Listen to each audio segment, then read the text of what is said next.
ओम नमो भगवते वासुदेवाय। श्रीमद् भागवत गीता तीसरा अध्याय। कर्मयोग। अर्जुन ने कहा, हे जनार्दन, हे केशव, यदि आप बुद्धि को सकाम कर्म से श्रेष्ठ समझते हैं तो फिर आप मुझे इस घोर युद्ध में क्यों लगाना चाहते हैं। आपके अनेकार्थक उपदेशों से मेरी बुद्धि मोहित हो गई है, अतः कृपा करके निश्चय पूर्वक मुझे बताएं कि इनमें से मेरे लिए सर्वाधिक श्रेयकर क्या होगा। श्री भगवान ने कहा, हे निष्पाप अर्जुन, मैं पहले ही बता चुका हूँ कि आत्म साक्षात्कार का प्रयत्न करने वाले दो प्रकार के पुरुष होते हैं। कुछ इन्हें ज्ञान योग द्वारा समझने का प्रयत्न करते हैं तो कुछ भक्ति में सेवा के द्वारा। न तो कर्म से विमुख होकर कोई कर्मफल से छुटकारा पा सकता है और न केवल संन्यास से सिद्धि प्राप्त की जा सकती है। प्रत्येक व्यक्ति को प्रकृति से अर्जित गुणों के अनुसार विवश होकर कर्म करना पड़ता है, अतः कोई भी एक क्षण भर के लिए भी बिना कर्म किए नहीं रह सकता। जो कर्मेंद्रियों को वश में तो करता है, किंतु जिसका मन इंद्रिय विषयों का चिंतन करता रहता है, वह निश्चय रूप से स्वयं को धोखा देता है और मिथ्याचारी कहलाता है। दूसरी ओर यदि कोई निष्ठावान व्यक्ति अपने मन के द्वारा कर्मेंद्रियों को वश में करने का प्रयत्न करता है और बिना किसी आसक्ति के कर्मयोग प्रारंभ करता है तो वह अति उत्कृष्ट है।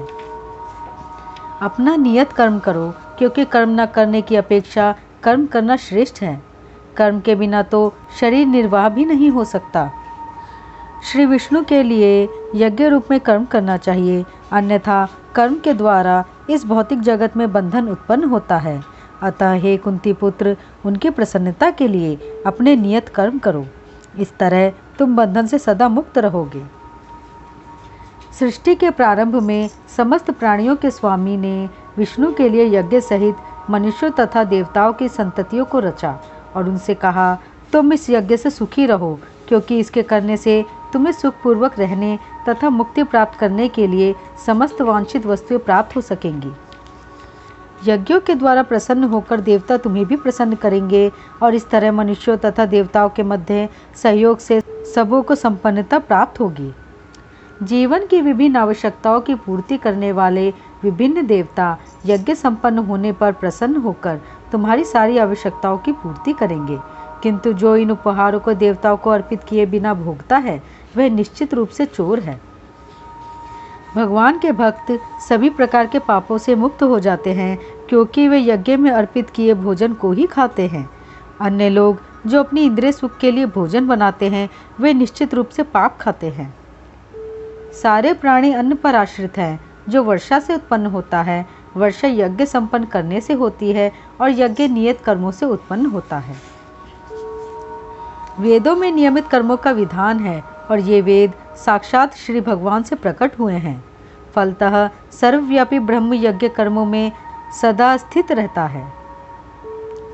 हे प्रिय अर्जुन, जो मानव जीवन में इस प्रकार वेदों द्वारा स्थापित यज्ञ चक्र का पालन नहीं करता, वह निश्चय ही पापमय जीवन व्यतीत करता है। ऐसा व्यक्ति केवल इंद्रियों की तुष्टि के लिए ही व्यर्थ ही जीवित रहता है। किंतु जो व्यक्ति आत्मा में ही आनंद लेता है तथा जिसका जीवन आत्म साक्षात्कार युक्त है और जो अपने में ही संपूर्णतया संतुष्ट रहता है, उसके लिए कुछ करणीय नहीं होता। स्वरूप सिद्ध व्यक्ति के लिए ना तो अपने नियत कर्मों को करने की आवश्यकता रह जाती है, ना ऐसा कर्म ना करने का कोई कारण ही रहता है। उसे किसी अन्य जीव पर निर्भर रहने की आवश्यकता भी नहीं रह जाती। अतः कर्मफल में आसक्त हुए बिना मनुष्य को अपना कर्तव्य समझकर निरंतर कर्म करते रहना चाहिए, क्योंकि अनासक्त होकर कर्म करने से उसे परब्रह्म की प्राप्ति होती है। जनक जैसे राजाओं ने केवल नियत कर्मों को करने से ही सिद्धि प्राप्त की। अतः सामान्य जनों को शिक्षित करने की दृष्टि से तुम्हें कर्म करना चाहिए। महापुरुष जो जो आचरण करता है, सामान्य व्यक्ति उसी का अनुसरण करते हैं। वह अपने अनुसरणीय कार्यों से जो आदर्श प्रस्तुत करता है, संपूर्ण विश्व उसका अनुसरण करता है। हे पृथापुत्र, तीनों लोकों में मेरे लिए कोई भी कर्म नियत नहीं है। न मुझे किसी वस्तु का अभाव है और न आवश्यकता ही है, तो भी मैं नियत कर्म करने में तत्पर रहता हूँ। क्योंकि यदि मैं नियत कर्मों को सावधानी पूर्वक ना करूँ तो हे पार्थ, यह निश्चित है कि सारे मनुष्य मेरे पथ का ही अनुगमन करेंगे। यदि मैं नियत कर्म ना करूं तो ये सारे लोग नष्ट हो जाएंगे। तब मैं अवांछित जन समुदाय को उत्पन्न करने का कारण हो जाऊंगा और इस तरह संपूर्ण प्राणियों की शांति का विनाशक बनूंगा। जिस प्रकार अज्ञानी जन फल की आसक्ति से कार्य करते हैं, उसी तरह विद्वान जनों को चाहिए कि वे लोगों को उचित पथ पर ले जाने के लिए अनासक्त रहकर कार्य करें। विद्वान व्यक्ति को चाहिए कि वह सकाम कर्मों में आसक्त अज्ञानी पुरुषों को कर्म करने से रोके नहीं, ताकि उनके मन विचलित न हो, अपितु भक्तिभाव से कर्म करते हुए वह उन्हें सभी प्रकार के कार्यों में लगाए। जीवात्मा अहंकार के प्रभाव से मोहग्रस्त होकर अपने आप को समस्त कर्मों का कर्ता मान बैठता है, जबकि वास्तव में वे प्रकृति के तीनों गुणों द्वारा संपन्न किए जाते हैं। हे महाबाहो, भक्ति भाव में कर्म तथा सकाम कर्म के भेद को भली भांति जानते हुए जो परम सत्य को जानने वाला है, वह कभी भी अपने आप को इंद्रियों में तथा इंद्रिय तृप्ति में नहीं लगाता। माया के गुणों से मोहग्रस्त होने पर अज्ञानी पुरुष पूर्णतया भौतिक कार्यों में संलग्न रहकर उनमें आसक्त हो जाते हैं।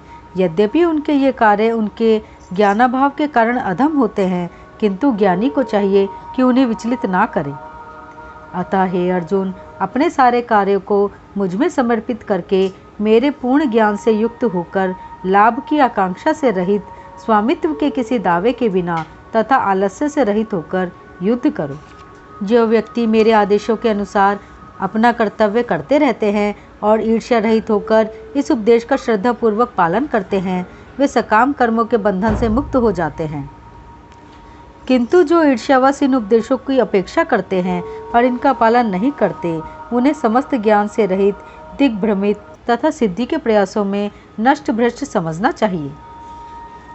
ज्ञानी पुरुष भी अपनी प्रकृति के अनुसार कार्य करता है, क्योंकि सभी प्राणी तीनों गुणों से प्राप्त अपनी प्रकृति का ही अनुसरण करते हैं।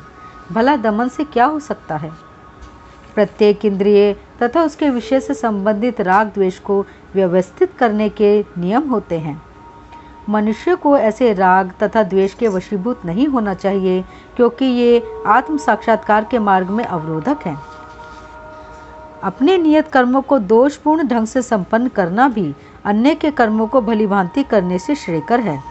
स्वयं कर्मों को करते हुए मरना पराय कर्मों में प्रवृत्त होने की अपेक्षा श्रेष्ठतर है, क्योंकि अन्य किसी के मार्ग का अनुसरण भयावह होता है।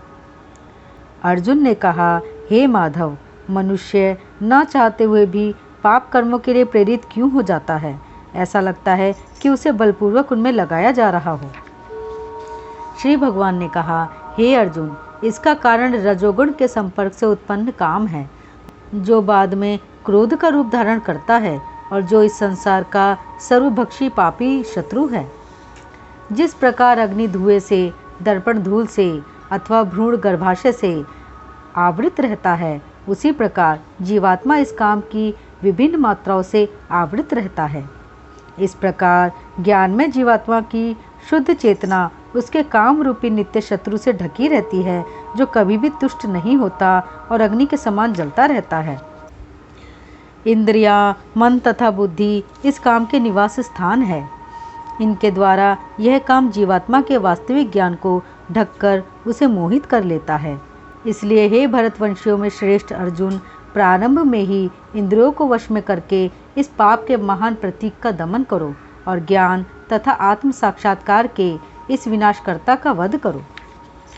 कर्मेंद्रियां जड़ पदार्थ की अपेक्षा श्रेष्ठ है। मन इंद्रियों से बढ़कर है, बुद्धि मन से भी उच्च है और वह आत्मा बुद्धि से भी बढ़कर है।